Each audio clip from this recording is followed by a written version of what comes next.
Donc, mesdames et messieurs, je vous remercie d'être présents. Je vous salue bien, j'espère que vous passerez une bonne soirée, j'en doute pas d'ailleurs. Je vous remercie beaucoup. Je vais passer la parole à Régis Thibault. Merci.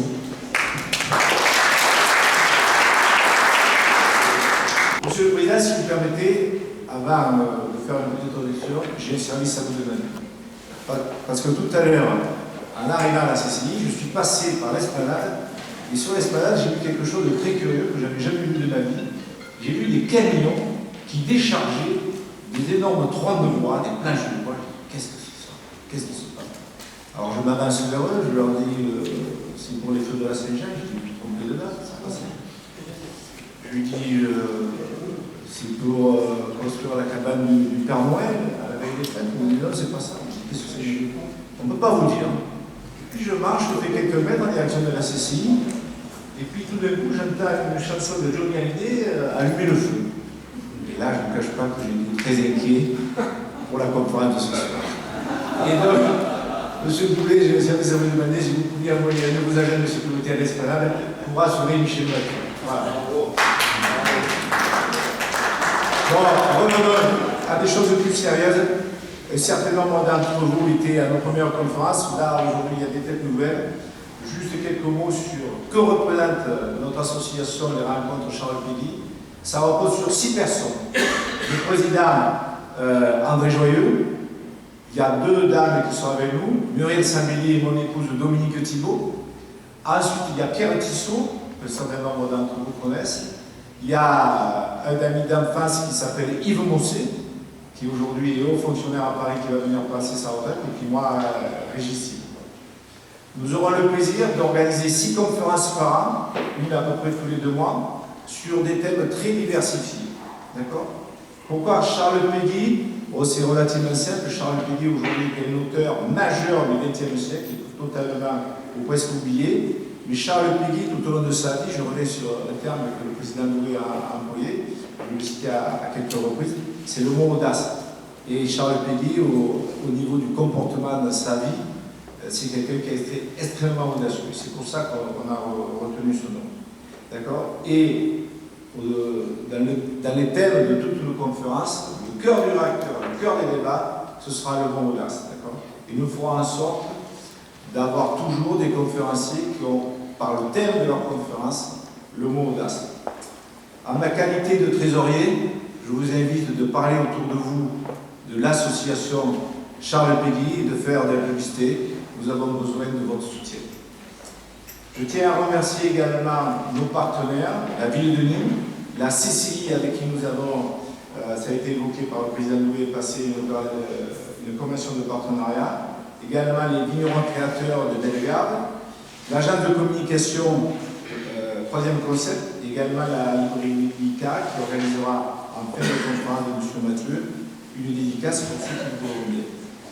Si vous voulez noter, notre prochaine conférence aura lieu au Novotel Atria, elle aura lieu le 21 janvier avec le professeur Henri Joyeux, qui est relativement quelqu'un de très connu, sur le thème nutrition et prévention des maladies et civilisation. La rencontre de ce soir est animée par M. Mathieu sur le thème « Faut-il brûler les banquiers ?» Alors si vous permettez, alors je sais bien qu'il y a des cadres du Crédit Agricole qui connaissent par cœur son CV, mais la grande majorité ne connaît pas, mais va le connaître aujourd'hui, M. Michel Mathieu. M. Michel Mathieu est arrivé sur la caisse du Crédit Agricole en 1983. C'est là qu'il a débuté sa carrière. En 1995, il est devenu directeur adjoint de la Caisse régionale du Midi. En 1999, il est nommé directeur général de la Caisse régionale du Gard. De 2005 à 2010, il quitte le Gard pour aller dans l'Hérault. Il devient directeur général de la Caisse du Midi dans la perspective, tout le monde le sait, de fusionner les caisses. Et depuis mars 2010, il a quitté Nîmes, il a quitté Montpellier, mais il est à Paris, où il est directeur général délégué du Crédit Agricole SA. L'ambition de cette rencontre est de répondre aux questions suivantes. Comment voyez-vous la banque du futur, ancien cotisant? Quelle est votre réaction face à l'arrivée récente de nouvelles banques qui sont accessibles par Internet et par téléphone? Que faire lorsque Google et Amazon vont venir sur votre terrain pour désintermédier vos activités? Avant de vous donner la parole, Michel Mathieu, Je vous invite tous, pour que la réunion se passe dans les meilleures conditions, à éteindre vos portables et également vos briquets.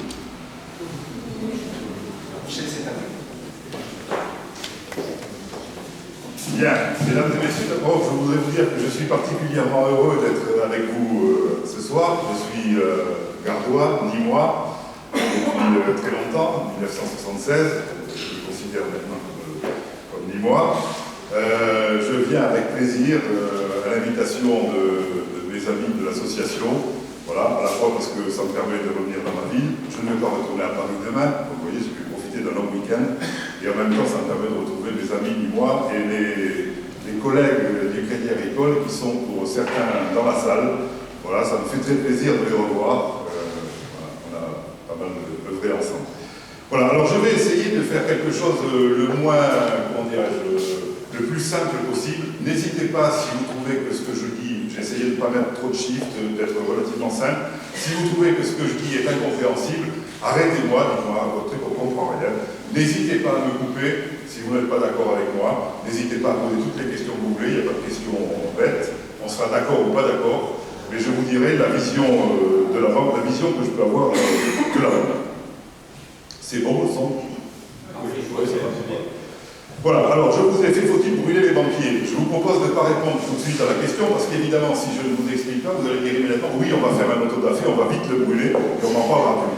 Donc vous allez me donner quelques minutes. Je vais essayer de ne pas être trop long, de manière à laisser un peu de temps pour les questions. Je pense que c'est la partie peut-être la plus intéressante et la plus conviviale. Voilà, alors je vous ai fait un plan relativement simple. Est-ce que la crise a changé le modèle de la banque de détail? Je ne parlerai que de la banque de détail. La banque de détail, c'est l'agence du coin de la rue. Ce n'est pas la grande banque internationale. Les banques françaises sont-elles mal aimées? La banque, qui est un monde de plus en plus régulé, les banques ont-elles une réelle utilité? Notamment quand on voit arriver, émerger ce qu'on appelle les GAFA, Amazon, Google, etc., qui sont en train de capter une partie des métiers traditionnels de la banque. Les nouveaux consommateurs, ce ne sont plus les mêmes. Et puis demain, quelle banque, comment on va se projeter? Alors déjà, ce que je voudrais vous dire, c'est que la crise a changé le modèle de la banque de détail et personne ne s'en est aperçu. Ça, c'est les premiers symptômes de la crise financière. Personne ne s'en est aperçu, mais je peux vous dire que nous sommes passés en 2011 pas loin d'un gouffre, d'une crise, non seulement une crise ponctuelle, parce que les crises en général, on les appelle les crises parce qu'on s'en relève, mais on est passé à côté d'une catastrophe mondiale en août 2011. Le grand public ne s'en est pas aperçu. Les banques américaines ont coupé l'accès à la liquidité de l'ensemble du système bancaire européen. Nous n'avions, alors je vous parle en connaissance de cause, puisqu'on avait des réunions de crise tous les jours, nous n'avions plus accès à la liquidité, les banques ne se faisaient plus confiance, il était impossible de trouver de l'argent sur les marchés, puisque le métier de la banque, le nôtre, c'est d'acheter, en synthèse, d'acheter de la banque de l'argent sur un marché, de le reprêter à nos clients, et bien évidemment, au passage, de faire une marge. Nous ne pouvions plus trouver d'argent sur les marchés pour financer nos clients. Voilà. Donc nous nous demandions, à cette époque, et je le dis maintenant, évidemment, personne ne l'a dit à l'époque, nous nous demandions chaque semaine si la semaine suivante, nous existerions. Quand je dis la banque, ce n'est pas le Crédit Agricole, c'est le système bancaire français et européen. Voilà. Je pense que personne n'a senti ça. Nous sommes passés vraiment à côté d'une catastrophe monétaire mondiale. Alors, à part l'image des symptômes, qu'est-ce qui s'est passé? En fait, on est parti de ce qu'on appelle le crack des subprimes. En fait, c'est de la bulle immobilière. Qu'est-ce que c'est que les subprimes? C'est un mot qui paraît compliqué, c'est très simple. C'est le système bancaire américain qui prêtait dans une politique d'accession immobilière très large pour les clients, avec des taux à taux progressifs, on a connu ça dans le passé aussi, dans notre pays, et avec des taux variables qui étaient jusqu'à 18%. Et puis, ces crédits, on en faisait des paquets, les banques américaines en faisaient des paquets, et revendaient ces paquets à d'autres banques dans le monde entier. C'est ça la titrisation, c'est ni plus ni moins que agréger des crédits, faire des masses de crédits, et les revendre, toujours pareil, avec des marges, aux assureurs, aux banques, aux investisseurs institutionnels. L'effondrement du marché de l'immobilier, tout est parti de là. Alors évidemment, le mal est né par les banques, notamment les banques américaines. Ce sont elles qui nous ont importé, même si les banques françaises ont suivi, malheureusement, ce sont les Américains qui nous ont importé, je dirais, cette crise des subprimes. L'État américain, tout le monde était très content à l'époque. Après, tout le monde a tapé sur les banques, mais juste titre, mais tout le monde était très content. Ça faisait tourner la machine économique américaine, un crédit comme ça. Les gens s'endettaient avec des taux progressifs, revendaient leur maison avec des plus-values, rachetaient une maison, et ça faisait évidemment tourner le marché, tourner l'économie américaine très fortement, qui d'un coup, effectivement, s'est complètement effondré, avec l'effondrement du marché immobilier. Plus rien ne se vendait. Vous avez vu ces images à la télé avec des milliers de maisons, des milliers d'appartements qui étaient vendus aux enchères, bradés, à des prix défiant toute concurrence. L'équivalent d'une maison, je ne sais pas, qui vaut 300 000 euros ici, vous la vendiez à 50 000 euros. À l'époque, j'ai eu l'occasion d'aller dans une partie des États-Unis, c'était des rues entières avec des planches à vendre, des écritures à vendre. C'était extraordinaire. Donc un effondrement complet du marché immobilier américain, et puis ce qu'on appelle l'effet papillon. Plus personne ne s'est fait confiance. Tout le monde a eu peur, évidemment. Donc le marché américain s'est fermé, plus personne ne prêtait de l'argent à personne, il n'y avait plus de fluidité dans les échanges entre les banques et entre les investisseurs, donc plus d'argent. Donc arrêt du financement de l'économie. Troisième élément, cession d'actifs et panique boursière, c'est la suite, toujours logique, à partir de cette crise de l'immobilier, l'effondrement du marché, contagion à l'ensemble des acteurs, et cession d'actifs, tout le monde a voulu vendre le plus vite possible pour se débarrasser, quand on a la peste, entre guillemets, on essaie le plus rapidement possible de passer le ballon à quelqu'un d'autre, c'est-à-dire de vendre, à perte. Donc plus on vend, c'est la vieille loi de l'offre et de la demande, plus on vend, plus le marché s'effondre. Et tout le monde a vendu, et de plus en plus en même temps. Donc les marchés se sont effondrés, le marché d'action. Voilà un petit peu l'origine de la crise financière. Et finalement, à ce moment-là, est né un autre monde bancaire. On a changé de monde. Tout le même monde, on ne reverra, vous ne reverrez jamais plus la banque comme elle a été jusque dans les années 2010. Ouais, ça c'est les moutons pagnots. C'est effectivement, les banquiers ont été comme les moutons pagnots. Tout le monde a voulu faire la même chose au même moment, tout le monde a pensé effectivement gagner de l'argent facilement, et tout le monde a eu les mêmes problèmes. Avec peut-être un peu moins de problèmes pour les banques françaises, je vais y revenir. Donc vous avez entendu évidemment parler aussi de la crise de 2008 de Lehman Brothers, crise interbancaire, toujours pareil, crise de liquidité. Si tous les clients des banques viennent le même jour retirer leurs dépôts, vous imaginez bien que les banques n'ont pas, dans leur coffre entre guillemets, sur leur compte, elles n'ont pas la capacité immédiatement de restituer à l'ensemble des clients leurs dépôts. C'est de la fiction, ça. Ne pensez pas que les banques ont les dépôts de Monsieur X, Madame Y, etc. dans un coffre, et que du jour au lendemain, les banques sont capables. Non, c'est ce qui s'est passé chez les Lehman Brothers, crise de liquidité, crise de confiance, évidemment, donc crise de liquidité, tout le monde veut retirer ses sous le plus vite possible, évidemment, comme à Chypre. Et évidemment, les Lehman Brothers ne peuvent pas faire ça, donc faillite. Les États-Unis, ça a été là aussi une première dans l'histoire de la banque, décident de laisser tomber la banque, de ne pas la secourir, de ne pas la subventionner, de ne pas l'aider, et elle laisse les Lehman Brothers partir en faillite. De là, deuxième vague, alors là, de confiance mondiale, évidemment, crise de la dette souveraine. Qu'est-ce que ça veut dire? Ça veut dire que les États qui empruntaient à 2-3%, les taux montent, puisque plus personne n'a confiance. Et donc, pour accepter de prêter, on veut une rémunération beaucoup plus élevée. Donc, les États sont complètement asphyxiés, pour certains, et la Grèce, 12,7% de déficit public, 113% de dette, elle est évidemment asphyxiée, comme elle l'est d'ailleurs toujours, mais ce n'est pas le sujet de notre exposé de ce soir, comme elle l'est toujours ce soir en ce moment, et vous verrez bien évidemment qu'il y aura un abandon important de la dette grecque, parce qu'ils ne pourront jamais rembourser les dettes, voilà, c'est impossible, c'est strictement impossible. Voilà, et donc ça a donné lieu, cette interdépendance de tous les États, de tous les marchés, à ce qu'on appelle un risque systémique qui s'est matérialisé. Voilà. Et pendant ce temps, les marchés pompaient pour essayer de s'en sortir, mais ça ne marchait pas.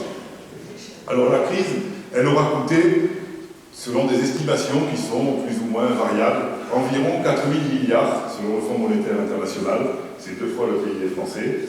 Elle n'a rien coûté aux contribuables français. Certes, l'État a fait des prêts aux banques, mais elle a fait des prêts aux banques pour alimenter la liquidité, pour justement que les banques puissent capter cette liquidité et pouvoir prêter à leurs clients, parce qu'elles n'avaient plus la capacité de prêter aux clients.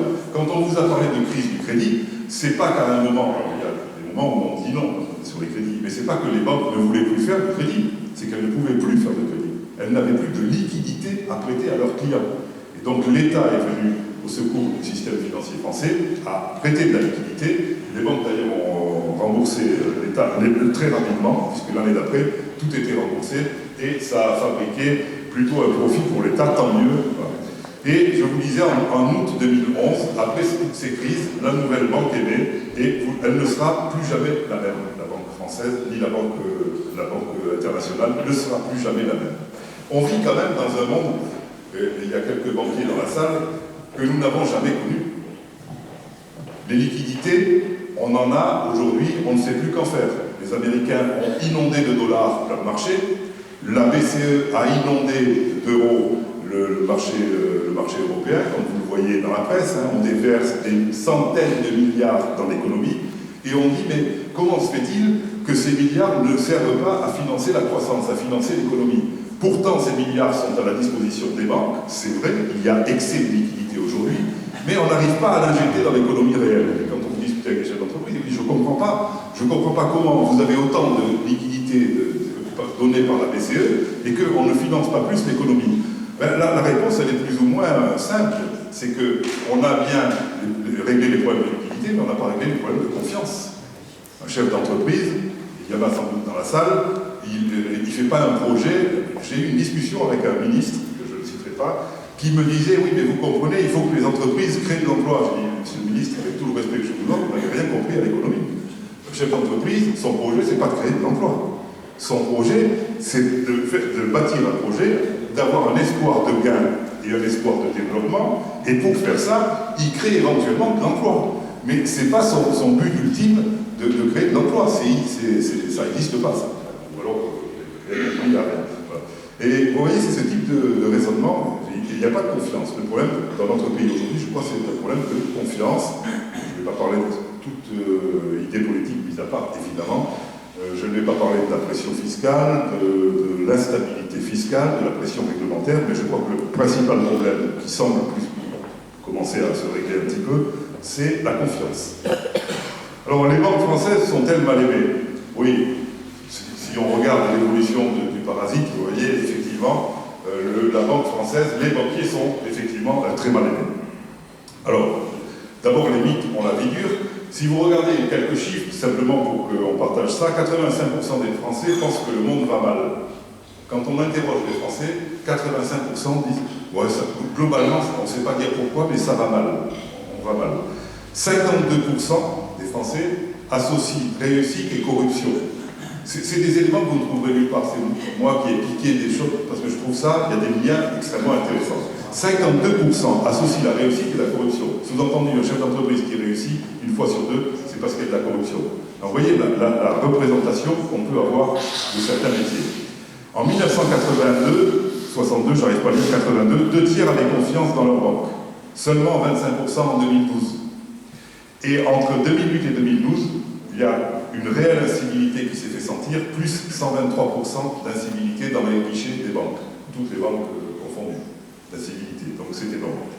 Et alors, tout ça évidemment encouragé par les politiques qui, de toute nature et de tout bord, vous vous souvenez sans doute des discours de M. Sarkozy sur la finance, des discours de M. Hollande sur la finance, qui sont à peu près d'ailleurs de même nature.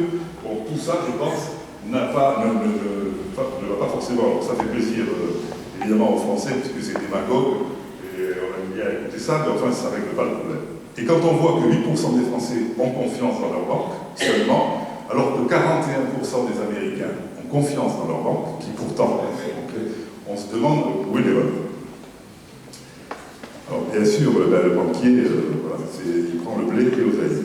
Alors, la banque est un monde de plus en plus régulé. C'est de plus en plus régulé du fait justement de cette crise. À juste titre d'ailleurs, les pouvoirs publics ont dit « nous ne voulons plus jamais qu'une banque puisse mettre en péril l'économie d'un pays ». Parce que c'était quand même ça. Et donc, nous allons mettre en place des réglementations, des obligations de détenir du capital, d'avoir des réglementations très prégnantes, très contraignantes pour les banques, de manière à être certains que nous ne risquerons plus jamais, nous, les États, d'intervenir pour sauver les banques. Il faut qu'elles se débrouillent, qu'elles soient solides toutes seules. Toute une partie de réglementation que je ne vais pas, parce que c'est pour le coup très technique, mais croyez-moi, vous verrez d'ailleurs un petit peu plus loin, c'est des réglementations en quantité industrielle. Une volonté de protéger les États et les citoyens, ce qui est normal. L'union bancaire, vous avez vu tout ça dans la presse, et le bail-in. Le bail-in, c'est quoi? Ben, c'est justement l'État ne viendra pas au secours d'une banque, la banque doit se débrouiller toute seule, et notamment en cas de problème, ce sont ces actionnaires qui paieront les premiers. Vous me direz, c'est assez normal tout ça. Voilà, alors évidemment, c'est pas que pour le lire, d'ailleurs il est illisible, c'est juste pour vous dire, c'est sur la dernière période, sur les 7-8 dernières années, toutes les réglementations qui ont été, comment dirais-je, promulguées pour protéger les citoyens, pour protéger les États d'une faillite du système bancaire. Voilà. Vous voyez que ça ne manque pas de texte. Je sais bien que dans le monde agricole et entrepreneurial, on se plaint beaucoup des réglementations qui sont assez nombreuses. Ne vous inquiétez pas, dans la banque, nous sommes également servis.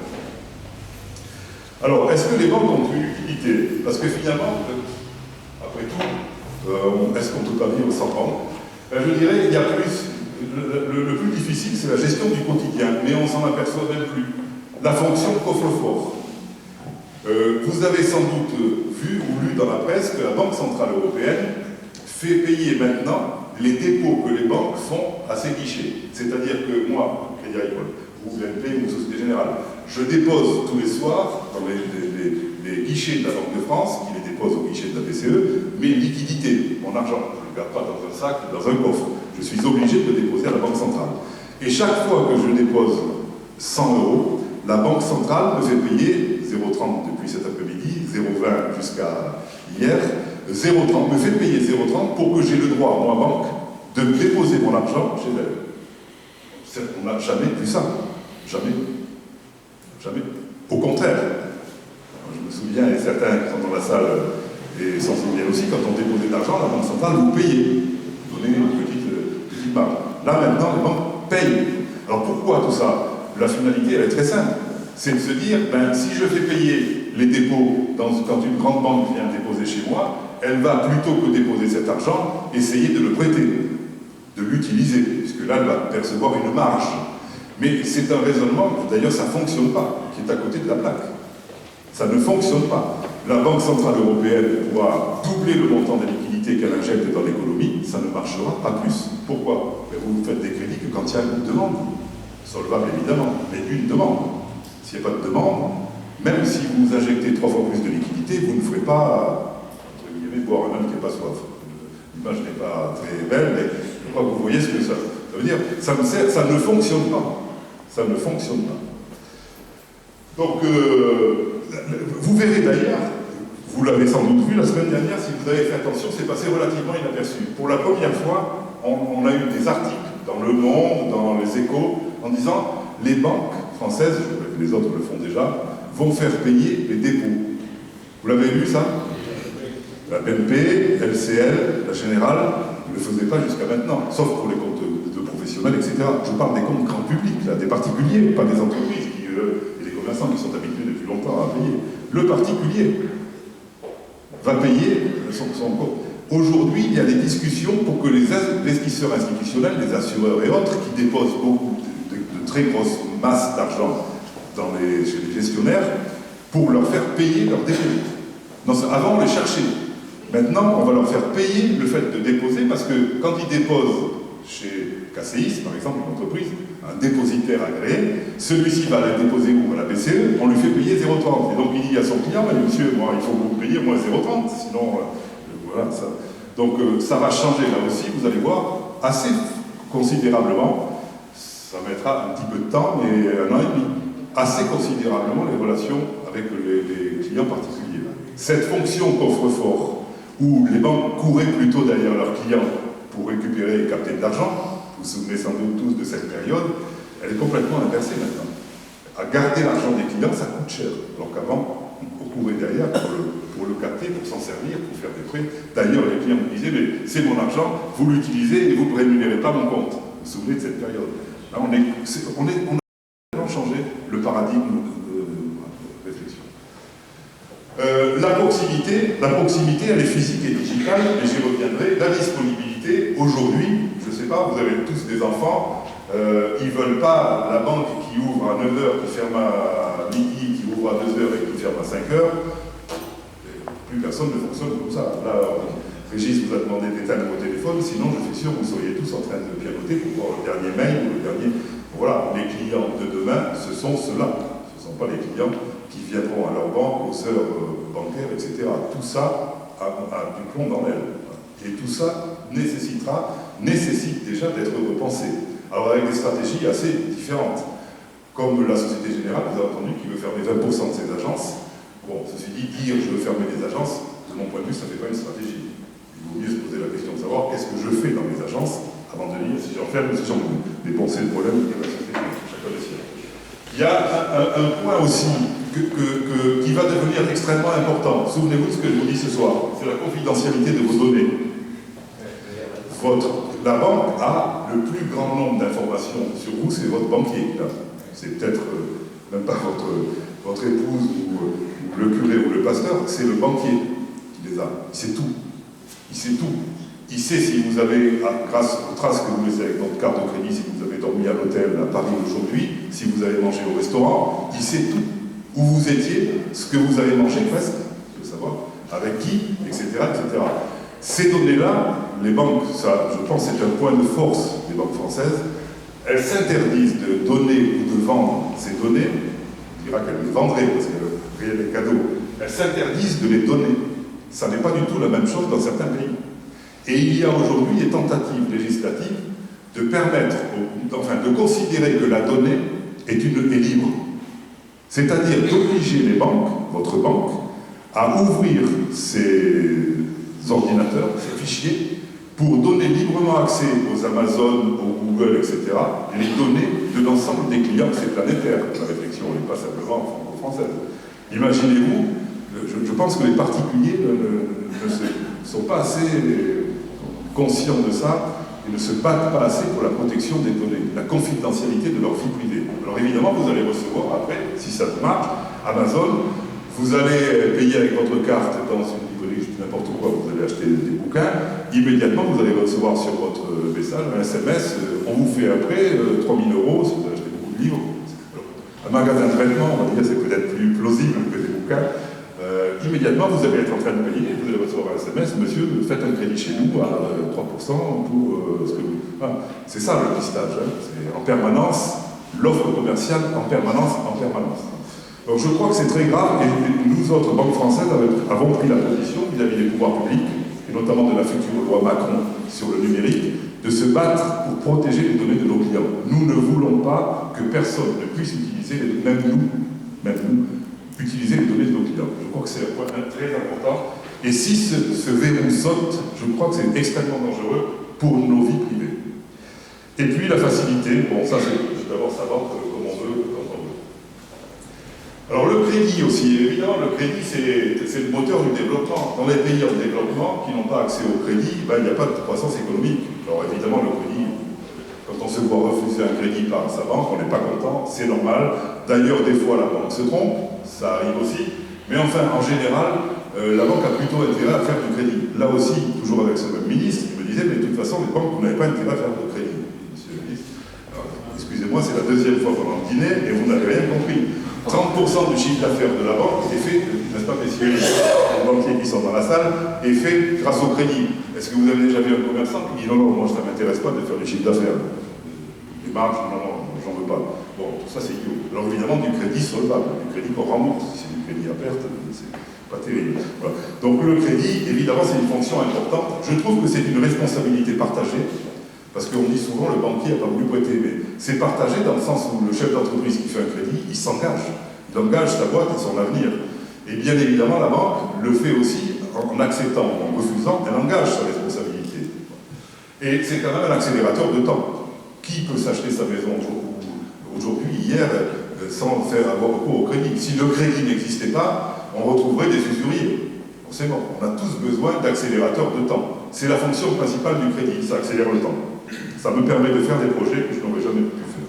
Alors oui, les crédits sont devenus plus durs à obtenir pendant toute une période. Ça va mieux maintenant, semble-t-il, en tout cas c'est la Banque de France qui le dit.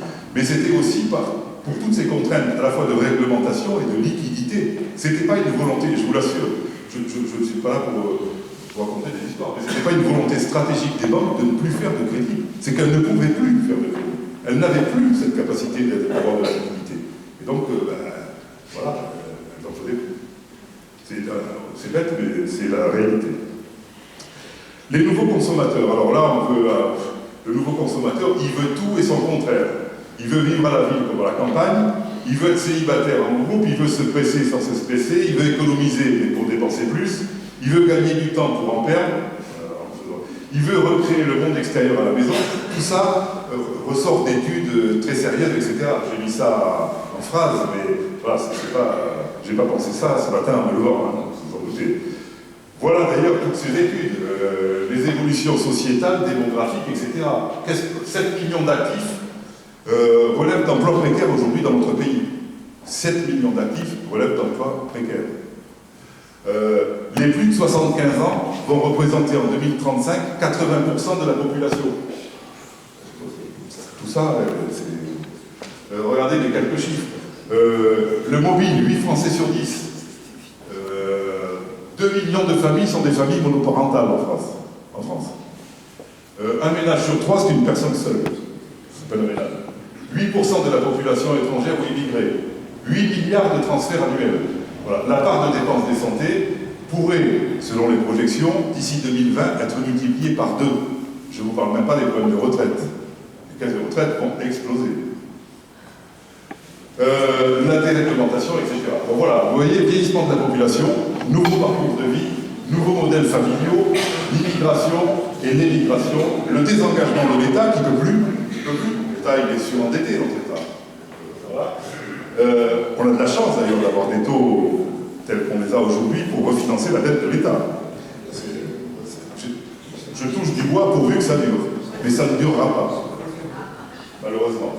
Voilà, donc c'est juste des informations un peu en vrac, mais voilà, pour que vous preniez conscience de ça, ça change beaucoup. Il est le consommateur, les clients, ils sont plus individuels, plus militants, mieux informés, plus sensibles à l'environnement. Tout ça, vous le voyez, vous l'entendez, vous le lisez, vous le percevez, même, je pense, dans nos familles. Hein. Il appartient parfois à une communauté, il est plus technophile. Tout le monde fait de l'Internet maintenant sur son... C'est tellement facile sur un iPhone. Je n'ai jamais vu mon père avec un ordinateur. Aujourd'hui, tout le monde fait de l'Internet. On envoie un message dans le monde entier comme, voilà, on va manger un gâteau. Voilà, donc le client, il consomme les services bancaires au cas par cas et il veut maîtriser ses choix. Alors, d'ici 10 ans, je regarde plus ma montre parce que sinon je ne vais pas me faire gronder, je ne vais pas non plus me placer. Ça va? Régis, vous me dites, hein, si... Voilà, alors je ne vais pas revenir sur tous ces éléments. Il y a des éléments démographiques. D'ici 10 ans, vous le savez, le nombre de personnes âgées. Il y a des événements sociologiques et de comportement.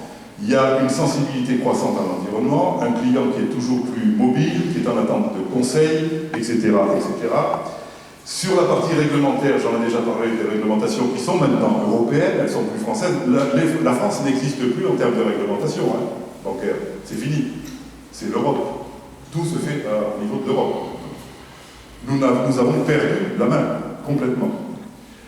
La partie technologique, avec la montée en puissance de toutes ce qu'on appelle les nouvelles technologies, qui ne sont pas si nouvelles que ça, et puis les problèmes financiers, j'en ai déjà parlé plus ou moins, les spreads entre les taux courts et les taux longs, la rentabilité des activités, etc., etc. Le marché, les opportunités de croissance qui sont limitées, la concurrence évidemment, avec beaucoup de nouveaux acteurs, mais je vais y revenir.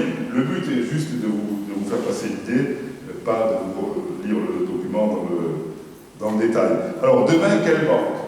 L'homme descend du singe, le banquier aussi. Alors, la banque de détail en France, en fait, si vous regardez bien, et si on fait une analyse sur les 30 ou 40 dernières années, elle a surfé sur 2 vagues. La première, c'était le primo-équipement des Français en 1966, et la deuxième, c'est le baby boom, évidemment, en 1970. La démographie a soutenu les flux des nouveaux clients pour les banques françaises, et la primo-bancarisation des adultes, c'est plus un enjeu. Vous voyez, 95%, je pense qu'on est plutôt pas loin de 100% maintenant, des gens ont un compte. On ne peut plus vivre sans un compte bancaire, ou alors on vit, c'est autre chose. Des évolutions profondes également, avec, on en a déjà parlé, la démographie, la réglementation, et des banques qui doivent revoir leur modèle de fonctionnement. Avec 3 effets porteurs de changement: l'européanisation libéralisation, c'est pas facile à dire, du retail, de la banque de détail, avec la mobilité, les clients ils sont défidélisés. Ils veulent acheter. La particularité du client français, c'est qu'il a en moyenne 6 à 7 produits dans sa banque. Aux États-Unis et dans le monde anglo-saxon, c'est un produit. On achète sa carte à un endroit, on a son dépôt à vue à un endroit, on a son épargne à un endroit, on a son crédit à un endroit, etc. La particularité du système bancaire français et européen, mais surtout français, c'est la fidélité des clients. Aujourd'hui, on voit bien que cette fidélité, mais c'est vrai, pas que dans la banque, dans tous les métiers, dans les coopératives, il y a des coopérateurs, d'anciens coopérateurs qui sont dans la salle, ils savent bien que ça a été de plus en plus difficile de maintenir la fidélité des coopérateurs. Et c'est vrai, je pense, dans toutes nos activités, dans l'activité humaine. La consumérisation très forte des réglementations, avec une volonté toujours plus forte de Bruxelles de protéger le consommateur, avec évidemment de bonnes choses. Bon, après, quand on va jusqu'à réglementer la taille des cuvettes de WC, je crois qu'on peut faire autre chose en Europe. C'est caricatural, mais c'est un exemple assez récent. Et puis la diffusion des technologies qui permet ce qu'on appelle justement la mobilité des clients. En fait, on s'en est pas aperçu, et je crois que les banques ne s'en sont pas aperçues, d'une économie de la demande à une économie de l'offre. Je m'explique. Hier, quand un client rentrait dans sa banque, il rentrait avec souvent un peu de crainte, en disant, tiens, surtout si je vais demander un crédit, comment je vais être reçu? Est-ce qu'on va me faire mon crédit? Est-ce qu'on va pas me refuser le crédit, etc. La banque était un lieu, on rentrait à la banque un peu comme dans une église ou dans un temple, voilà, avec du respect pour le banquier. Donc, tout ça est fini. C'est fini parce que, justement, c'est ce que je vous montrais dans le transparent précédent, tout le monde est bancarisé, la concurrence est multiforme, je ne parle même pas que de la concurrence des banques, donc l'économie de la demande, c'est fini. C'est l'offre, c'est-à-dire que c'est la banque qui maintenant va voir le client, en disant, monsieur le client, si vous avez besoin d'un crédit, je serai très heureux de vous le faire à tel taux, telle durée, etc. Les relations de force, le pouvoir a changé de main. Le pouvoir qui était hier à la banque, aujourd'hui est au client. Sauf qu'en particulier, évidemment, les clients en très grande difficulté, etc. Je parle de situations normales. Le pouvoir a changé de main. On est passé d'une économie de la demande à une économie de l'offre. D'où d'ailleurs cette connexion et cet intérêt à protéger les données. Plus cette économie est une économie de l'offre, plus elle va vous pousser, voire prôner pour vous faire consommer de l'épargne, des crédits, des cartes bancaires, de la prévoyance, un peu de tout. Donc les données et couplées avec cette économie de l'offre, c'est, je pense, extrêmement dangereux pour la vie privée de nos clients. Voilà, c'était les vieux produits, le client et maintenant les nouveaux produits. Donc on dort là, on fait la dame plus belle pour essayer de vendre des produits, de plus en plus de produits. Il y a 4 ruptures clés, je crois, pour comprendre la banque de demain. Et comme je vais essayer de le faire de manière très synthétique, parce que aussi, la première rupture, c'est l'européanisation du marché. Je devrais dire d'ailleurs maintenant la mondialisation du marché. Demain, Amazon fera des offres bancaires, Google fera des offres bancaires, les Américains, pas les banques, les Américains feront des offres bancaires à l'ensemble des consommateurs du monde entier. C'est évident. C'est évident, ils vont capter une partie importante du marché. C'est la mondialisation du marché. Retenez les titres. La deuxième, c'est que la France, elle est en surcapacité d'offres. Donc effectivement, la Générale a fait un choix, c'est de dire je vais fermer 20% de mes agences.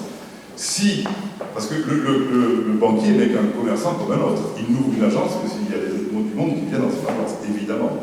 Donc c'est idiot de dire on ouvre, on ferme. On ne fait que s'adapter à la demande des clients. Si le client a besoin d'une agence, il y aura une agence. Si le client n'a plus besoin d'agence, il n'y aura plus d'agence. Et nous serons 100% digital. Ce n'est pas le pari que fait le groupe, et on ne s'organise pas pour ça, parce que même Amazon, j'en parlais tout à l'heure, même Amazon commence à ouvrir des boutiques. Ils ont besoin de points physiques. Ils commencent aux États-Unis à ouvrir des boutiques. Donc nous pensons, nous, que le mariage de l'agence, alors un peu plus, un peu moins, ça s'adaptera toujours, mais que le mariage des deux sera une force.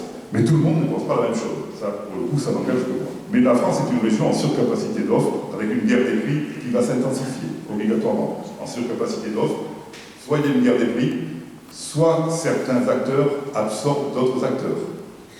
C'est ce qui va se passer en Italie, c'est ce qui va se passer en Allemagne. C'est obligé, vous verrez, lisez le journal, vous verrez dans les mois qui viennent, en Italie, il va y avoir beaucoup d'acteurs italiens qui vont se marier, qui vont fusionner ou qui vont mourir. Alors comme ça a trop de conséquences pour l'État, l'État ne laissera pas mourir, va les marier avec d'autres acteurs, et le marché va se regrouper. La technologie, j'en ai déjà parlé, évidemment, des pans entiers de clientèle ne vont plus dans les agences. Un jeune de 20 ans, il ne va plus dans les agences. Il y va parce qu'il a un copain, une copine, voilà. Il n'y va plus. Et il n'ira plus. La technologie, donc, toujours, avec, vous connaissez PayPal, hein. Demain, je vous dis, Amazon, Google, ce sont de futurs acteurs bancaires. Apple a inséré dans son téléphone la possibilité, je ne veux pas faire technique, de payer avec son téléphone, avec son iPhone. Voilà. Donc, plus de carte bancaire, vous payez avec votre téléphone. Et c'est Apple, évidemment, qui capte la commission. Et ça existe, et aujourd'hui, hein, c'est pas de la science-fiction. Voilà, pour tuer le métier. L'ordinateur, pour tuer le métier. On ne passe plus par l'agence, par la banque. Voilà, les technologies de demain, c'est déjà une réalité. Je voulais juste vous montrer, je ne vais pas le commenter, les endroits du monde où toutes ces opérations et ces nouvelles technologies éclosent. Partout. En Afrique, une région, voilà. En Afrique, le taux de bancarisation, il est très faible, il est inférieur à 20%. Ils ont tous des téléphones portables et ils font tous les échanges d'argent par téléphone. Ils n'ont pas de compte en banque. Ils font tout par téléphone, sur des cartes prépayées, etc. Donc ils font de la banque, sans avoir de compte bancaire, sans avoir d'ordinateur. Donc c'est possible. Il y a plein d'expériences dans le monde entier. Et la quatrième rupture, c'est la dernière, un consommateur à la recherche de la valeur d'usage. Il n'y a plus de prix unique. Il ne veut plus qu'on lui dise ça coûte tant, ça coûte tant. La valeur est découplée du produit. Et puis le client, il ne veut plus payer des choses qu'il n'utilise pas. Ce qu'on appelle les packages, vous vous souvenez sans doute, attendez, moi non, je veux payer ce que je consomme. Je ne veux pas payer pour des choses que je ne consomme pas. Voilà, ça veut dire la même chose. Voilà, tout ça, ce sont tous les nouveaux acteurs. Orange, vous voyez, vous avez vu dans la presse, Orange fait du paiement en France depuis un mois et demi peut-être. Le temps passe vite. Vous voyez, tout ça, ce sont tous les nouveaux acteurs qui sont là et qui sont déjà présents, ou sur une partie de la chaîne de valeur, ou sur la totalité des chaînes de valeur. Plus on est au cœur, plus on est dans la chaîne de valeur, évidemment. Donc ça, voilà à quoi va ressembler le monde bancaire de demain. Donc il y a un enjeu de la confiance et de la valeur ajoutée, la simplicité, la disponibilité, l'expertise. Le client qui demain poussera la porte d'une agence, il viendra chercher de l'expertise. Comme il aura d'abord été voir sur Internet, il aura été sur Wikipédia, il aura été sur les sites, il rentrera, il sera compétent, il sera informé. Si le conseiller n'est pas au moins aussi informé et compétent que lui, le client ne restera pas dans son agence. S'il n'a pas de valeur, si nous ne créons pas de la valeur dans l'agence, le client ne restera pas dans l'agence. Il veut bien sûr une plus grande proximité relationnelle. Je suis sûr que si vous m'interrogez en disant de quoi avez-vous le plus souffert dans vos relations bancaires, vous allez dire du changement de conseiller. J'ai raconté mon histoire tous les 2 ans parce que les conseillers changent. Bon, il va falloir qu'on s'organise pour que ça ne se produise plus. Le client ne supportera plus ça.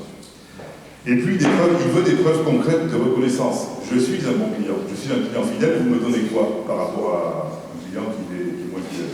Donc, pourquoi voulez-vous que je vous sois fidèle? Des exigences nouvelles aussi en termes d'accessibilité. On l'a dit, hein, alors, c'est vrai que 77% des clients ne veulent pas devenir que clients d'une banque en ligne. Parce que quand on est client d'une banque en ligne, quand tout va bien, c'est formidable. Quand on a un problème, c'est un peu plus compliqué. Quand vous avez une plateforme qui se trouve, quand c'est en France, c'est bien, et ailleurs, c'est un peu plus compliqué. C'est mieux de pouvoir aller rouspéter dans son agence, à juste titre. Voilà. Mais ils veulent des fonctionnalités Internet et mobiles au meilleur de la technologie.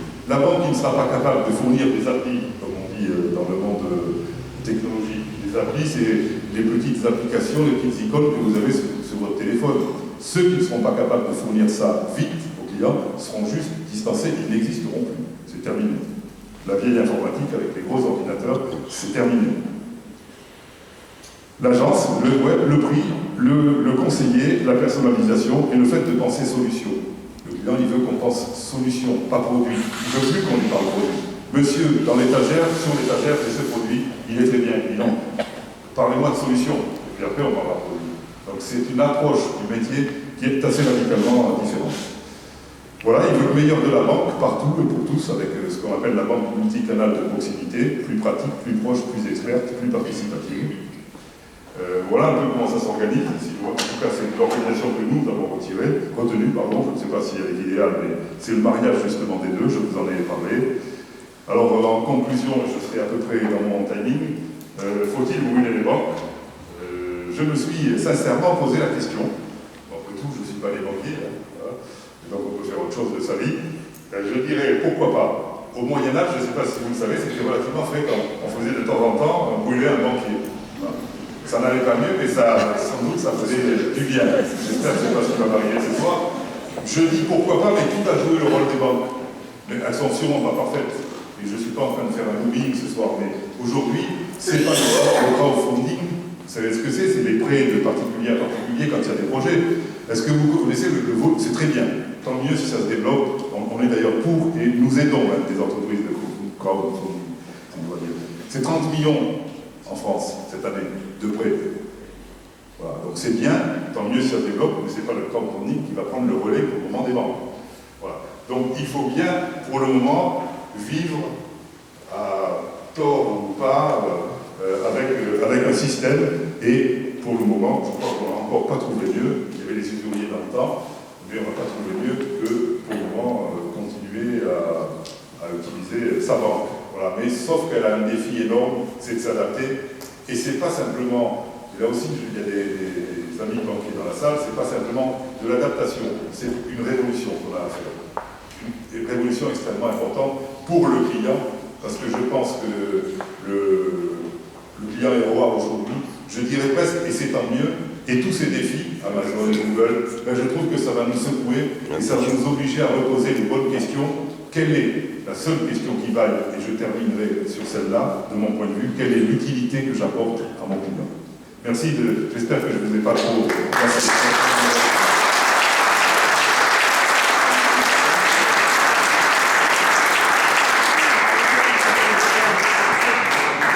Merci encore Michel pour ce brillant exposé. Si vous voulez, il y a 2 millions de questions. Oui, M. Mathieu, moi je voulais vous poser une question. J'ai senti au travers de vos paroles un fond assez pessimiste. Est-ce que je me trompe? Notamment quand vous avez dit, et ce qui est une réalité, c'est qu'aujourd'hui la France est très endettée, qu'elle s'en sort parce qu'elle a des taux canons bons. Vous avez dit, sans donner de date, mais ça ne va pas durer. Bon, alors, c'est bien, et c'est vrai que c'est très important pour nous de penser à nous et de voir le rôle du petit client dans sa banque, mais si on est débordé par un État qui ne gère plus rien, on va dans le mur. Oui, je ne suis pas forcément pessimiste, je connais ça de nature. Je suis pessimiste parce que je crois que nos politiques n'ont pas compris ce qui était en train de se passer, et vraiment que le monde était en train, pour le coup, de se mondialiser. On a lu plein de bouquins sur la mondialisation, mais c'est bien de lire les livres, c'est mieux d'en tenir compte. Le jeu aujourd'hui, par exemple, je vais répondre à la question, sur la réglementation bancaire, il ne se joue plus au niveau de la France, il ne se joue plus au niveau de l'Europe. Aujourd'hui, il y a des réglementations européennes qui font peser sur ce qu'on appelle la banque d'investissement. La banque d'investissement, c'est la banque qui accompagne, par exemple, L'Oréal quand L'Oréal va en Chine, ou qui accompagne EDF quand EDF fait un réacteur, peut-être c'est pas le bon exemple, dans un autre pays du monde.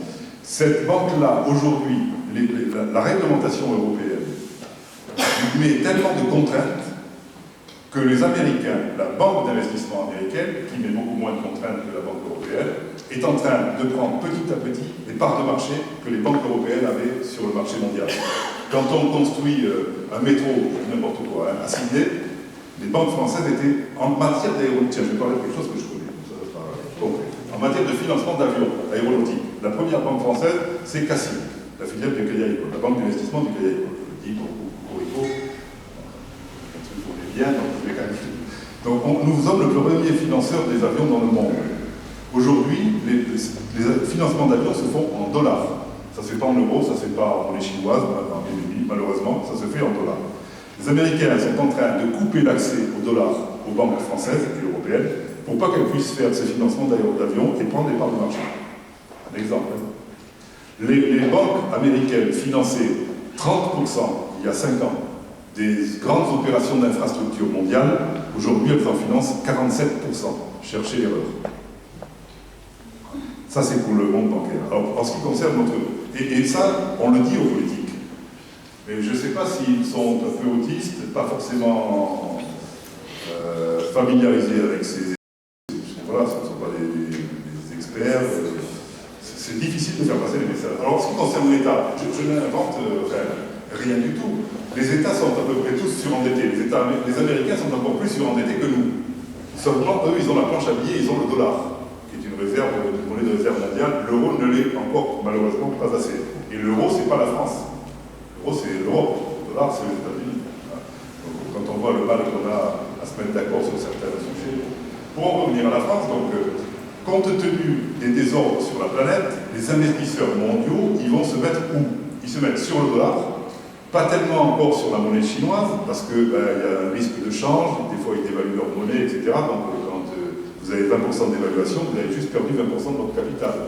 Vous n'avez pas envie de rigoler. Donc ils se placent surtout sur le dollar et surtout sur l'euro.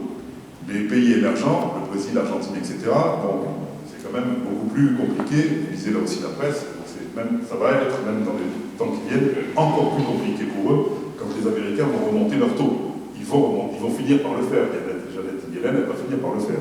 En remontant leur taux, tous les capitaux qui étaient placés dans d'autres pays vont aller se placer sur le dollar, puisqu'ils vont être mieux rémunérés. Là, vous voyez le mouvement, offrir la demande. Ce n'est pas la peine d'avoir fait de grandes théories financières. Les Américains montent leur taux, les capitaux vont partir de certains pays du monde pour aller se mettre sur le dollar, parce que c'est plus rentable, tout simplement.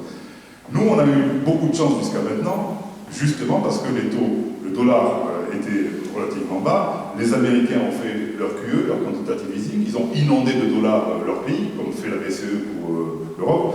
Et donc, les investisseurs venaient sur l'euro et venaient sur la France en se disant l'euro, c'est une monnaie quand même solide, la France, c'est quand même mieux que l'Italie. Au royaume des aveugles, les borgnes sont rois, vous connaissez le proverbe.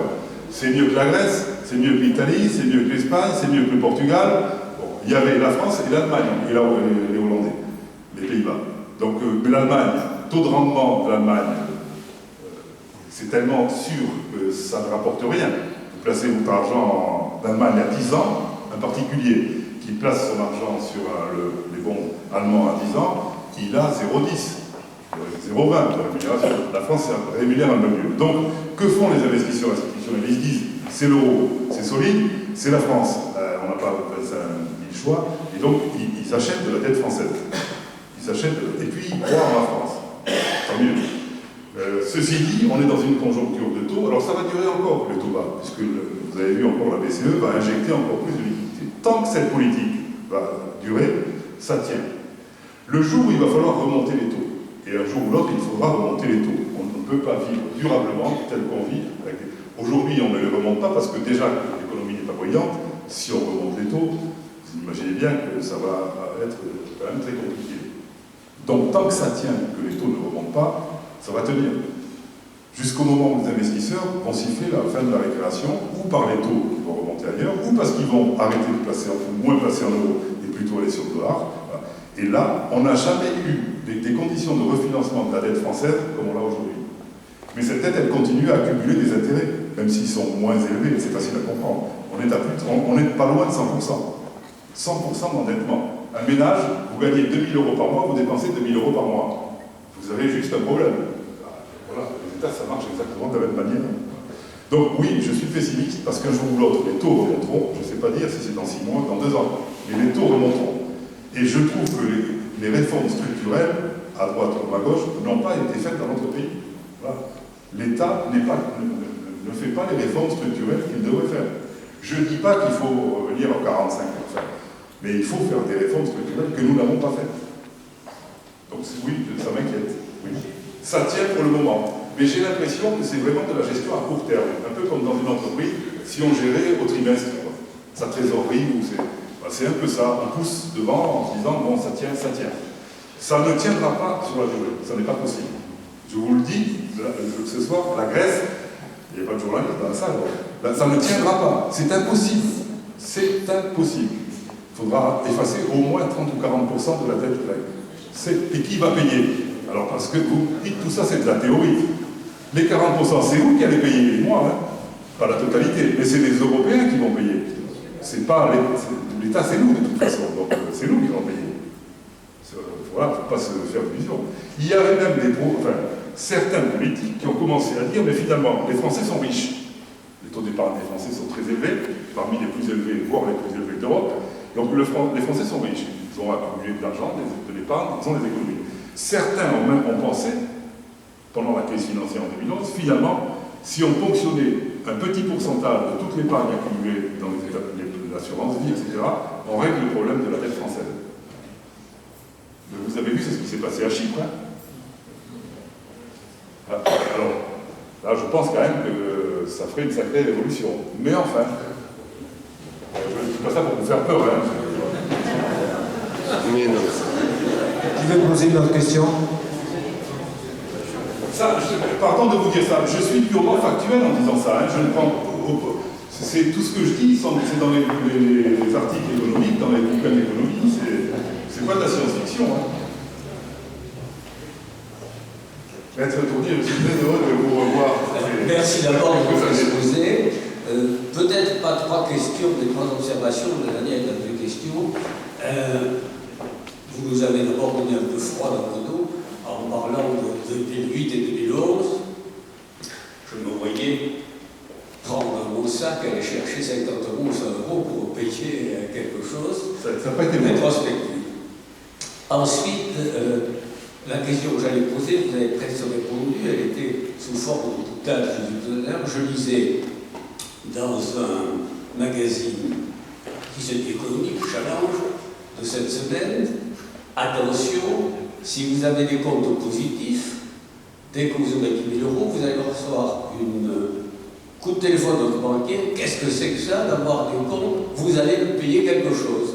Et j'ai envie de vous dire que vous aviez, vous, en déposant hier, réglé 0 et quelques pourcents.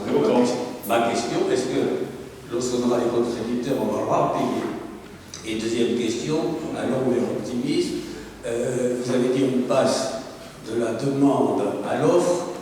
Est-ce que l'offre serait supérieure à la demande et permettrait aux industriels et autres commerçants, voire aux particuliers, de pouvoir re-emprunter à la banque?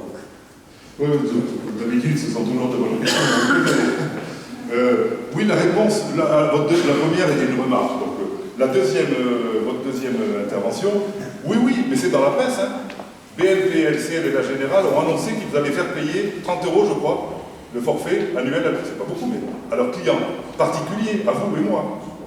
Pas aux entreprises, encore une fois, ni aux commerçants, hein, qui payent déjà depuis longtemps, les professionnels en général. Les comptes de particuliers. Vous aurez le droit d'avoir un compte, vous allez payer pour avoir le droit d'avoir un compte. Et non seulement on ne vous court pas derrière, comme dans les années que vous avez connues, comme moi, vous courez derrière les clients, vous ferez un compte, vous ouvrez un compte. Là, vous avez un compte, vous paierez pour avoir le compte. Et 30 €, à mon avis, c'est un début. Alors, il faut voir, tout le monde ne va peut-être pas le faire, mais les 3 grandes banques que j'ai citées, c'est dans la presse. Hein. On dit qu'elles allaient le faire. Donc, voilà pour la deuxième remarque. La troisième, c'était quoi déjà, maître? La question? L'offre et la demande, oui. Ah ben c'est déjà parti. Je suis sûr que vous recevez sur votre smartphone ou sur Internet des tas de sollicitations pour acheter, je sais pas, une télé, machin. Quand vous avez commandé, quand vous allez sur un site, vous savez ce que c'est les cookies? Vous allez sur un site, vous tapez voyage janvier Brésil, n'importe quoi. Hein. Comme par hasard, vous allez avoir plein de mails qui vont venir s'afficher sur votre, en vous proposant, ben, tiens, si vous louez une voiture, si vous voulez aller dans un hôtel, si vous voulez manger au resto, voilà. C'est ça l'échange de données. On pirate vos données et on vous demande d'accepter d'ailleurs. Souvent, vous avez marqué notre site, acceptez-vous les cookies. Et vous êtes inondé de sollicitations pour vous faire consommer. C'est ça ce que j'appelle la théorie de maintenant de l'offre. On vous envoie des offres. C'est plus vous qui faites la demande. C'est ça.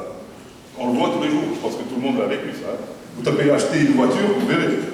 Vous allez avoir le site Tartampion, le site Trucmuche qui va vous envoyer des offres. Vous allez être inondé d'offres. Ça développe le commerce. Oui, s'il vous plaît, Vincent Martin, déjà de la CCDNI. Une question sur le financement des entreprises, mais le financement bancaire de tous les jours, si je puis dire. Rénover une boutique, acheter une machine, etc. Une question peut-être audacieuse, voire impertinente, mais vous n'en voudrez pas, puisqu'on est rencontre Charles Poudy. Il n'y a pas d'impertinence. Vous parliez, vous redonniez, et merci, des volets de cadrage sur la crise, l'effet crise, qu'on a vite pas vu autant de façon dangereuse que ce qu'on a pu voir dans les journaux à l'époque. Les entreprises, toutes activités confondues, toutes tailles confondues, ont eu cet impact de la crise elles aussi. Et elles ont fait des efforts, d'énormes efforts. Certaines d'entre eux sont mortes, comme Wesky. Mais les efforts sur les marges, sur prendre des risques au niveau de l'innovation, des marchés, serrer les charges, limiter les investissements, etc. Oui, on a vu d'énormes risques. Quel risque les banquiers ont-ils pris en plus, eux aussi, pour aider les entreprises à absorber cette zone de risque, bref, partager le risque? Ouais, je vais être franc, aucun. Ils n'avaient pas les moyens de dépendre, de toute manière. Mais vous avez raison, je ne pense pas qu'on puisse dire qu'on en a pris plus. On a pris le risque de continuer à accompagner les clients avec lesquels nous avions une relation, je vais le dire, durable.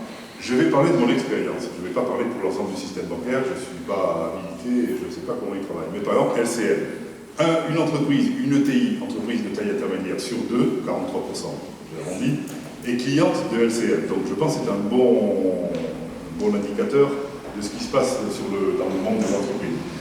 Là, chez LCL, c'est assez.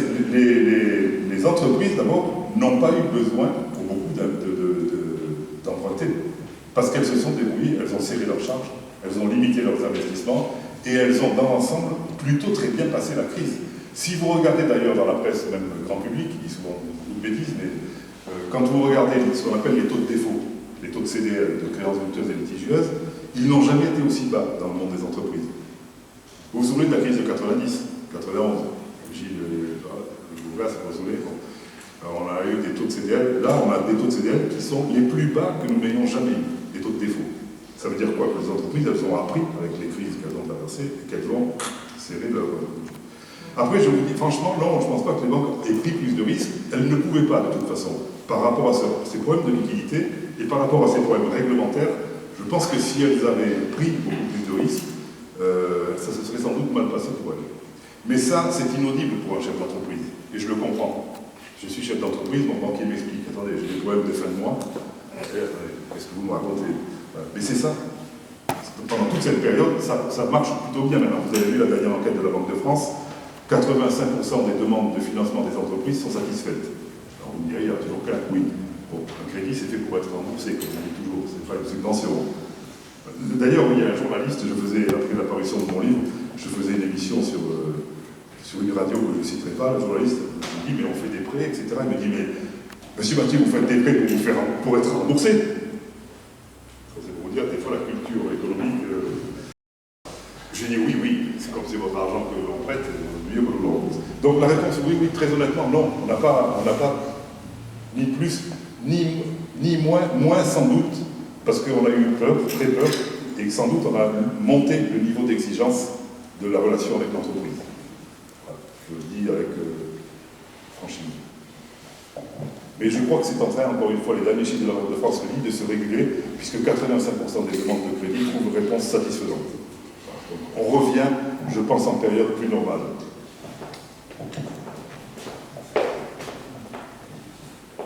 Nicolas Ressigui, je suis directeur départemental de la Banque de France, donc comme vous avez cité, je me sens obligé de prendre la parole. Merci déjà pour cette conférence très intéressante. Et puis, moi j'ai bien aimé justement le fait que vous démythifiez un peu la banque, parce que on a un rapport peut-être à l'antique, notre culture, on a un rapport à l'argent et donc à la banque qui est souvent un peu irrationnel. Or, voilà, le banquier, c'est un commerçant avec ses atouts, ses faiblesses, ses objectifs. Voilà. Et donc c'est important d'avoir le regard qu'on peut avoir sur une autre activité comme on l'a sur le banquier. Pour donner un exemple, quand on dit Airbus fait 2 milliards, je ne sais rien, je dis au hasard, 2 milliards de bénéfices, tout le monde dit c'est super, vive l'aéronautique.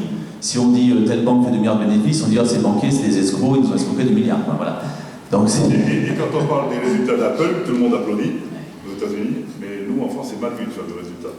Voilà, donc je pense que c'est important en effet d'avoir ce regard rationnel. Alors je voulais rajouter une petite dose d'optimisme, parce que bon, c'est vrai que c'était un peu tangent, ça dépend du moment. Et c'est un de mes défauts, pour ceux qui me connaissent, c'est que je suis optimiste. Vous disiez, bon alors la Banque Centrale Européenne en effet un gel pour de liquidité, en effet, et puis on remet une couche là aujourd'hui. Alors ça ne fonctionne pas, bon là je serais quand même beaucoup plus nuancé, et vous avez parlé d'ailleurs des taux des crédits, taux d'obtention des crédits aux entreprises. La dernière statistique sur le crédit aux entreprises, qui est parue hier je crois, montre que le crédit aux entreprises en France aujourd'hui, les encours, augmentent sur un an de 3,7%. Ce qui est pas mal, 3,7% quand on sait qu'on n'a plus d'inflation. Aujourd'hui, on peut dire que globalement, alors évidemment c'est toujours global, hein, on peut dire qu'aujourd'hui le crédit aux entreprises fonctionne plutôt bien en France, et il fonctionne mieux en France que dans les pays voisins en plus, il faut le dire. Et y compris pendant la crise. C'était pas brillant, mais c'était beaucoup mieux que dans les autres pays européens. Oui, il y a eu quand même un creux. Hein. Il y a eu un creux, mais moins que en Italie ou en Espagne. Là, les robinets étaient fermés. Il faut dire que j'étais administrateur en Italie dans cette époque, c'était fermé les robinets. Pardon. Mais c'est vrai qu'il y a 2-3 ans, c'était quand même plus compliqué. Donc là, le crédit bancaire repart pour les entreprises, c'est une bonne chose. Vous l'avez dit, les taux d'obtention des crédits, bon, ils sont plutôt corrects. Toujours un peu compliqué pour les TPE quand même. Il faut être honnête sur la trésorerie quand même. Donc là, c'est quand même un peu compliqué pour les TPE, pour la trésorerie. Le taux que vous avez cité, c'est un taux global, c'est vrai. Hein. Et pour les TPE, pour la trésorerie, c'est 2 tiers. Donc ça veut dire qu'il y a quand même un tiers des TPE qui ont encore du mal à avoir accès au crédit de trésorerie. Donc ça, c'est quand même encore un souci. Hein. Et puis le dernier indicateur intéressant, quand même, c'est les taux moyens, bien sûr. Hein. C'est les taux moyens aujourd'hui, autour de 2% pour des entreprises, donc c'est intéressant. Donc ce contexte bancaire est quand même plus favorable, même s'il n'est pas parfait, bien sûr, hein, pour les entreprises, ajouté au pacte de responsabilité, qui est quand même une réforme structurelle, parce qu'il y en a quand même, il n'y en a peut-être pas assez, c'est vrai, mais il y en a quand même, qui donc a accru les marges des entreprises, et ça on le vérifie, a ajouté aussi à la légère reprise de l'activité insuffisante, mais quand même qui existe un peu. C'est un contexte qui doit favoriser le regain de l'investissement des entreprises. Et c'est vrai que les prévisions qu'on a faites sur 2016 sont un peu plus confiantes en matière d'investissement des entreprises, un INSEE comme la Banque de France. Donc il faut que ça se vérifie, hein, c'est un message de ces entreprises, c'est qu'il y a des éléments qui doivent, et il faut absolument permettre un regain de l'investissement des entreprises. Il faut absolument. Vous me faites penser à quelque chose que je n'ai pas dit. La grande différence entre la France, l'Europe, mais la France et par exemple le monde anglo-saxon, c'est qu'à peu près 70%, on ne va pas se battre sur les chiffres, à peu près 70% des financements sont faits par les banques et 30% par le marché. Alors que dans les pays anglo-saxons, c'est exactement l'inverse, même un peu plus. 70, 75%, voire 80% des financements sont faits par les marchés et seulement le complément par les banques. Donc vous voyez bien que le rôle des banques, là aussi, entre le monde anglo-saxon et le monde de la France, c'est radicalement différent. On est dans un système économique radicalement différent. Oui, monsieur. Bonjour. Bonjour. Si vous permettez, c'est la dernière question. Ah, c'est de l'île de 2 mètres. Bonsoir, Mathieu Bastide, Quadra. Vous parlez de 2035, 80% de plus de 75 ans, le monde des retraites va exploser. Oui, sans réforme en l'état actuel des choses, évidemment. Quadra, je regarde dans 20 ans, j'ai donné une soixantaine, et je me dis, bon, je fais quoi? J'ai un régime obligatoire de cotisation pour ma future retraite qui n'existera pas. Pardon, j'ai un régime obligatoire de cotisation pour ma future retraite qui n'existera pas a priori. Les banques, les assureurs nous proposent tous quelque chose à investir parce que vous verrez dans 25 ans, ça sera super ce que vous récupérerez. Je vais récupérer quoi en fait? Est-ce que vraiment vous serez toujours là, vous, dans 25 ans, pour que je récupère quelque chose pour ma retraite à moi que j'aurais cotisé en plus de l'obligatoire? Quel est votre conseil? Écoutez, c'est une vraie question. Toutes les études disent, c'est pas, encore une fois, je suis factuel, hein, c'est pas voilà, moi qui toutes les études disent, en l'état actuel des choses, si on ne change pas la durée de cotisation, le montant des cotisations, la durée de vie au travail, etc. Encore il y a cette semaine, là, vous avez vu, il y a un rapport qui a été fondu. Tous les rapports disent la même chose. Aujourd'hui, pour des raisons politiques de droite et de gauche, personne n'a voulu, à part réforme, personne n'a voulu s'attaquer à cette réforme. On sait bien qu'en l'État, ça ne tient pas. Tout le monde le sait. Les syndicalistes, les gens de droite, les gens de tout le monde le sait. Donc voilà, où on fait des réformes, on ne les fait pas. Moi, le conseil, si j'étais à votre place, j'essaierais quand même de me... Et encore une fois, vous ne voyez aucune... J'essaierais quand même de me préparer une retraite par capitalisation, parce que je pense que Macron est en train de pousser à ça, à juste titre. On a le dogme de la répartition. On n'est pas des anglo-saxons, ça ne sera sans doute pas tout capitalisation, pas tout répartition, mais je pense qu'un équilibre entre les deux me semble souhaitable, et je pense que les pouvoirs publics vont y aller par des incitations fiscales, parce qu'il y en a quand même un petit peu déjà pour les commerçants. Donc les pères, donc si j'étais vous, oui, je commencerai maintenant à préparer ma retraite, gentiment, bien sûr. Bien sûr. Mais je crois que c'est le conseil qu'on doit donner. Tout le monde sera d'accord là-dessus. Je commencerai maintenant. Si vous permettez, on va arrêter là. Est-ce que ça vous convient? Non. Mais j'ai pas d'autre réponse à lui faire. Non, c'était plutôt dans la diversification, c'est-à-dire de ne pas mettre tous les œufs dans les Ah ça, oui, paniers. mais ça c'est une stratégie, ça c'est encore autre chose, bien sûr, bien sûr. Mais c'est une stratégie de diversification obligatoire. Franchement, ne faites pas du 100% tout monétaire et ne faites pas du 100% toute action. J'ai rien à vendre. Ça, c'est jamais bon. Si vous permettez, je vais vous donner un conseil. Voilà. Tout à l'heure, parce que dans 2 secondes c'est terminé, Monsieur Michel Mathieu dédicacera le livre. Donc, allez le voir, en privé, Pour la retraite. il y aura les consultations. D'accord? Ça c'est d'accord. Merci beaucoup de votre écoute et de vos questions. Très heureux de travailler avec vous.